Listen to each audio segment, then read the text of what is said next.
Bonsoir les amis. Alors, nous voilà, de retour, sur l'affaire, du couple, Hanouna, Hozière.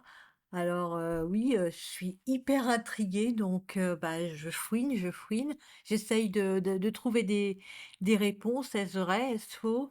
Et là, donc je suis, sur la chaîne Le Média et ils ont un invité qui va, en parler apparemment donc, espérons qu'on aura des réponses. Au sommaire, Emmanuel Macron, Cyril Hanouna, la drôle de guerre, au lendemain de la révélation par Mediapart d'une enquête explosive sur les pratiques ultra-violentes de la machine Hanouna, voici que Paris Match publie des photos chocs dévoilant une idylle gênante, celle qu'entretiendrait l'animateur et producteur controversé qui rêve peut-être de reconversion politique et Tiffaine Hozière, la belle-fille du président de la République. C'est quoi cette histoire et pourquoi derrière la mise en scène d'une love story atypique peut-on lire quelque chose de plus conflictuel entre l'Élysée et l'homme de télé? Niels décode tout ça pour nous. Oui, oui, hein, c'est le «scoop» entre guillemets publié par Paris Match qui fait parler le tout Paris et au-delà, cette semaine. Je vous lis un petit extrait de l'exclusivité du magazine. Tiphaine, la frêle blonde, s'assume volontiers sauvageonne, amoureuse de la nature et attachée au calme de sa bourgade de la côte d'Opale, nichée entre les champs de betteraves et de blé.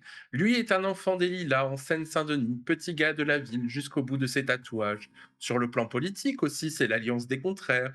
L'attirance des contraires ferait-elle d'eux le couple le plus surprenant du PAF? Il arrive que l'harmonie joue parfois en mode mineur pour mieux atteindre l'accord parfait, et les âmes se rejoignent sur des rêves, une estime des expériences partagées. Non mais Niels, on va nous fusiller dans les commentaires en se disant mais c'est quoi ce cirque? Nous ne sommes pas en train de regarder une émission People, mais c'est tout comme Oui, ton on n'est pas intro. passé sur Énergie 12 ou dans Ici Paris, non, non, mais et puis je te sens de toute façon peu réceptif à cette prose sirupeuse de Paris Match. Bon, tout l'article est quand même sur ce ton, hein, donc c'est assez ridicule, surtout qu'en guise de preuve d'une romance entre guillemets entre les deux tourtereaux, on a des photos volées, les voyant manger une pizza dans un resto à Paris. On a vu quand même plus visuel comme preuve dans l'histoire de la presse People. Bizarrement, l'article est signé sous pseudonyme et en interne, d'après mes sources, les journalistes sont pas hyper fiers et ils voient surtout là-dedans une manière de remonter des ventes en berne dans une rédaction très affaiblie.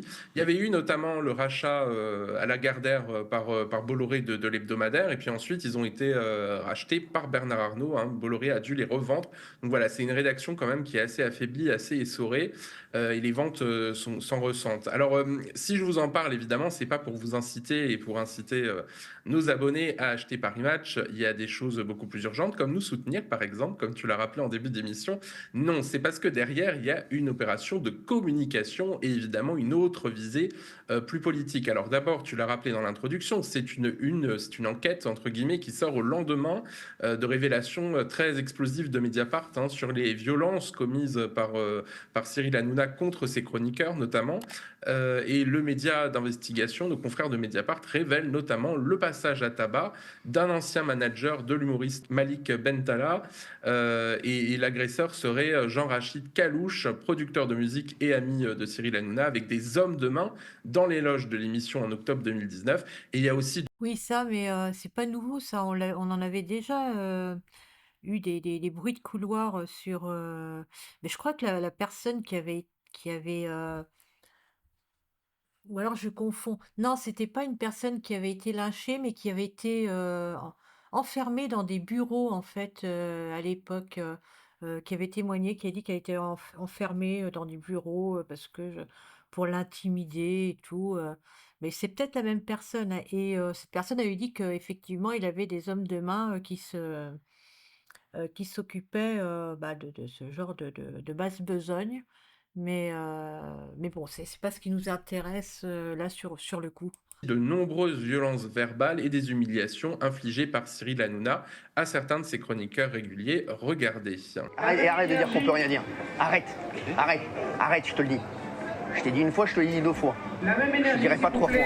Si on a la même embrouille dans la rue, je te mens sang. Voilà, je te le dis. Je te le dis. Je te le dis. Et je te le dis.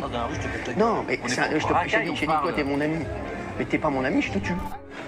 Je te jure, je vais te frapper. Voilà, alors évidemment, c'est très curieux, mais Ah oui, c'est chaud quand même, ce truc-là. Je pensais pas que c'était, à ce point-là, mais bon. Paris Match ne parle pas de ces révélations de Mediapart et n'évoque pas non plus les 36 sanctions, on le rappelle, hein, de Cyril Hanouna infligées par l'ARCOM, ainsi qu'une belle condamnation en correctionnel au début de l'année pour avoir insulté le député LFI Louis Boyard. Alors, tu parlais d'un ressort politique à cette affaire également. Oui, alors le magazine euphémise hein, en écrivant que l'Élysée aurait accueilli cette histoire avec stupéfaction. C'est une version qui est évidemment très édulcorée de l'histoire. En fait, ce qu'on m'a raconté, c'est qu'ils sont absolument furieux. Et c'est notamment ce Mais donc ce serait vraiment vrai? Non, mais vraiment quoi, en fait. C'est un truc de fou quand même. Et donc l'Élysée serait, furieux de cette relation? Bah oui, beh, tu m'étonnes. Donc eh bah, peut-être que c'est un peu, ce que je disais dans une autre vidéo, peut-être que Tiphaine, Auzière se rebelle contre, contre sa mère et contre et Macron, hein. Peut-être, qu'elle, qu'elle décide de vivre sa vie, on va dire, oui, parce qu'elle était un petit peu obligée d'adouber, d'adouber, le couple, présidentiel parce que voilà, hein, elle pouvait pas faire autrement, mais elle a l'air de s'émanciper un petit peu de sa mère. Enfin, c'est comme ça que je le vois, si c'est vrai, mais non, mais malgré tout, je sais pas, je suis pas convaincue, j'arrive pas à me convaincre, en fait. C'est je sais pas, il y a un truc qui cloche dans l'histoire. que m'a confié Jean-Bernard Gaillot-Renucci, qui est conseiller politique et qui est un grand connaisseur de la Macronie, qu'on a déjà croisé plusieurs fois dans cette émission. Et loin d'avoir donné évidemment leur onction à l'apparition de ce scoop qui les concerne quand même, le couple des Macron aurait été mis devant le fait accompli, ça c'est mes informations, et à aucun moment, ni Brigitte Macron, ni son époux évidemment n'auraient donné leur accord au préalable. Alors il y a pire quand même, parce que Bon, après, ils ont pas donné leur accord, le couple Macron, elle est quand même majeure et vaccinée, j'ai envie de dire, voilà, non, mais par contre, c'est vrai que si cette histoire est vraie et qu'ils l'ont fait, contre, Macron, tout ça, enfin, un peu dans leur dos, bah, ça veut dire qu'il y a peut-être des tensions, oui, entre mère et fille, hein, parce que sinon, ils auraient été, à minima plus discrets, je pense. l'article revient de façon très insidieuse sur Emmanuel Macron, en faisant un parallèle entre la relation de sa belle-fille, donc Tiffany Auzière dont on parle, avec Cyril Hanouna, et la liaison qu'il a eue, lui, Emmanuel Macron, avec sa femme Brigitte. Voilà, ça aussi, je le disais dans mon autre, vidéo, hem, qu'ils essayaient de comparer, de faire un petit peu comme la romance Brigitte et Macron, ça tombe un peu à l'eau avec toutes ces histoires de Brigitte Trogneux et tout ça, bah, du coup, tout l'aspect romantique, love story à la française, tout ça, bah, ça tombe à l'eau forcément. Eh bien, on nous met, un couple de substitution, qui pourrait, incarner enfin cette nouvelle image de la romance française. Bah, c'est un petit peu ce que je disais, oui, c'est ce qu'on nous dit alors que ça n'a absolument rien à voir. Parce que là, pour le coup, ce sont 2 adultes. À l'époque. Match le qualifie d'étudiant alors, hein, voilà, donc on a presque l'impression qu'il a 18, 19, 20 ans. On rappelle quand même qu'Emmanuel Macron était au collège hein, quand il a rencontré Brigitte Macron, qu'il avait autour de 14-15 ans. On n'est pas tout à fait, disons, dans le même registre. Et puis, j'ai quand même ouvert mon carnet de contacts pour tenter de savoir ce qu'en pensait Brigitte Macron notamment. Et bah, elle aurait déclaré: ma fille est aussi transgressive que moi, je cite, hein, c'est ce que m'a dit. Oui, bah, si elle a dit ça, c'est n'importe quoi parce elle ne transgresse pas sa fille. Enfin, je sais pas, Hanouna, c'est un homme, c'est un mec normal. Elle aussi, je veux dire, il y a pas de transgression. Il y a juste, le fait que c'est peut-être une trahison un petit peu, voilà, c'est une trahison, contre le macronisme et et tout ça. Mais une trahison, ça veut pas dire transgresser. Trahir n'est pas transgresser. Hein, c'est pas, elle n'a pas transgressé de loi, elle n'a pas, voilà, il y a rien d'extraordinaire, dans ce couple-là, si ce n'est que c'est un couple d'influence pour le coup, et là ça pose problème, pas à Tiphaine, mais certainement à Cyril dans ses futures émissions. Enfin selon, la ligne éditoriale qui va poursuivre, s'il continue dans la politique sociétale ou pas. Mais il n'y a aucune transgression dans ce couple. L'une des proches de l'épouse du président que j'ai sollicité pour cet article et pour Off Investigation, puisqu'on a sorti le sujet aussi sur le site. Et puis on rappelle surtout que c'est un vrai changement de pied pour Paris Match, puisqu'avant c'était quand même la gazette présidentielle des Macron. Hein. Regardez, c'est une dithyrambique à l'écran. Hein. C'est un peu Martine, hein, tu vois, c'est le principe des Martines. Martine en voyage, Martine en vacances, Martine à la ferme. Bah là, c'était les Macron à Brégançon, les Macron aux États-Unis, toutes les photos de leur voyage, les Macron vers la victoire, etc. etc. Alors, politiquement, c'est le signe d'une attaque contre le président de la République, et c'est ce que m'ont confirmé des spécialistes de la communication politique qui sont experts sur ces sujets à Paris. Ben voilà, c'est ce que je pensais. Elle n'est pas, peut-être que Tiffaine Auzière n'est pas forcément dans la droite ligne de sa mère, qu'elle l'a soutenue jusqu'à présent parce qu'elle n'avait pas vraiment le choix, on va dire. Voilà, ça aurait été.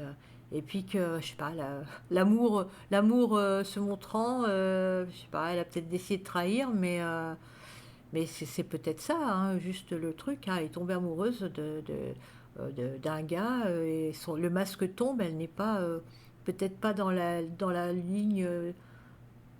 Pourquoi elle le serait d'ailleurs, hein, c'est pas parce que c'est sa fille, hein, qu'elle est obligée d'être macroniste, voilà. Mais je pense que c'est ça, mais bon, c'est bizarre. Paris et en France en général, et notamment l'un d'entre eux qui m'a dit que c'était clairement une réplique du clan Cyril Hanouna à un supposé manque de soutien d'Emmanuel Macron au moment du non-renouvellement des C8 par l'Arcom. Et l'animateur avait déjà dit, et c'était été très remonté contre Emmanuel Macron, regardez le 3 mars dernier, c'était évidemment sur une chaîne Bolloré sur CNews. Ce qu'on appelle les sages de l'Arcom. Donc par le biais de Roch Olivier Roch Olivier a appelé Emmanuel Macron, il lui a dit je vais enlever C8.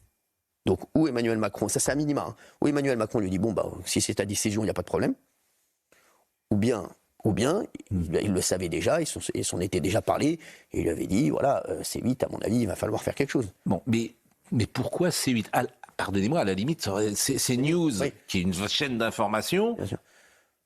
Je peux imaginer dans la tête d'Emmanuel Macron qu'il veuille arrêter CNews, parce qu'on est souvent... C'est plus compliqué d'arrêter CNews. Voilà, donc un vrai changement de ton. On rappelle qu'Emmanuel Macron et Cyril Hanouna étaient super poteaux auparavant. Lors de l'élection présidentielle en 2017, l'animateur de C8 préparait déjà ses relations avec le pouvoir pour les 5 prochaines années. Regardez. Emmanuel Macron est avec nous. Merci Emmanuel Macron. Vous allez bien ? Très bien. Ça s'est bien passé sur TF1 ? Alors, ça s'est bien passé, vous ne m'avez pas regardé ? Je n'ai pas pu, j'étais en direct en face. On m'avait dit que vous aviez mis toute l'émission sur le débat que j'étais en train de faire sur TF1. J'avais un petit écran, je ne vous le cache pas. Évidemment, on ne rappelle plus les nombreux passages de ministres macronistes qui se pressaient chez Cyril Hanouna, dont Marlène Schiappa, notamment, grande amie de l'animateur, malgré toutes ses casseroles. Alors, question subsidiaire, on va dire, Tiffaine Auzière se prêterait-elle à une sorte d'opération de déstabilisation de son beau-père et de sa mère ? C'est assez curieux. C'est quand même, alors évidemment non, hein, on peut penser que ce n'est pas le cas. Alors quand Brigitte Macron dit ma fille est aussi transgressive que moi, on peut penser qu'elle assume une relation avec l'animateur ou tout du moins une romance, comme en parle Paris Match.